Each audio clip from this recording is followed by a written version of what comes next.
Vous connaissez sûrement Ludo le Fou, ce Loir-et-Cherien qui enchaîne les défis sportifs les plus fous.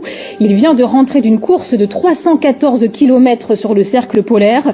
Son objectif, collecter des fonds pour améliorer le quotidien des personnes souffrant de maladies génétiques orphelines. C'est un mec formidable. C'est un exemple et un cœur comme ça. Il tient pas dans sa poitrine. Il déborde de partout. Puis c'est notre sportif vendômois extraordinaire, quoi. Je dis bien extraordinaire, j'y tiens.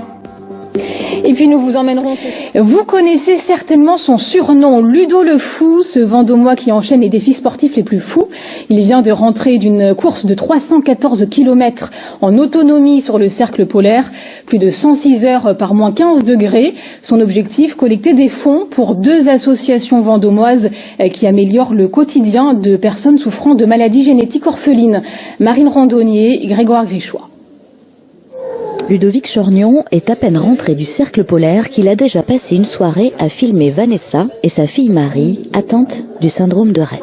C'est tellement important pour elle, tu vois, quand elle peut communiquer que... À 13 ans, Marie a de grandes difficultés motrices et surtout une incapacité à exprimer ses émotions, ce qui peut lui déclencher de grandes colères.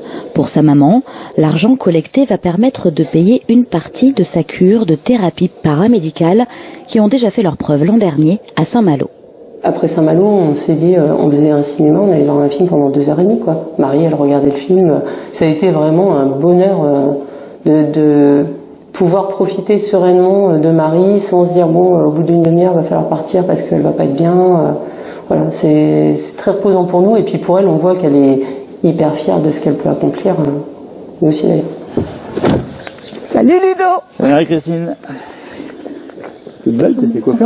L'autre partie de l'argent collecté sera reversée à l'association Les Coccinelles pour les malades de la neurofibromatose.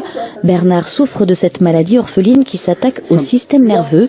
Elle le fait beaucoup souffrir et le prive de toute autonomie. C'est formidable. C'est formidable de savoir qu'on peut aider la recherche. Si on peut pas aider, bon, j'ai quand même un âge où je sais qu'on ne pourra plus rien faire maintenant. J'ai 70, un peu plus de 70 ans, on ne peut pas rien faire. Mais pour les jeunes, c'est beaucoup pour les jeunes. Ce qui me chagrine pour eux et pour d'autres, c'est l'isolement dans lequel ils vivent et l'indifférence dans laquelle ils vivent. Et voilà, ça c'est pour moi le plus dur. Donc je me dis que ne serait-ce que les mettre à l'avant et faire prendre juste conscience et se rappeler que ça se trouve on peut peut-être les aider, on peut peut-être les appeler, on peut peut-être l'aide elle est pas forcément uniquement financière. Cela fait près de 10 ans que Ludovic Chorgnon vend des kilomètres de course pour améliorer le quotidien des malades. Son prochain défi, c'est en septembre en Suisse, 360 km de montagne en autonomie, soit 3 fois l'Everest en quelques jours.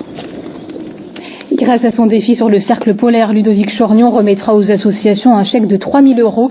Ce sera ce soir à Boulogne.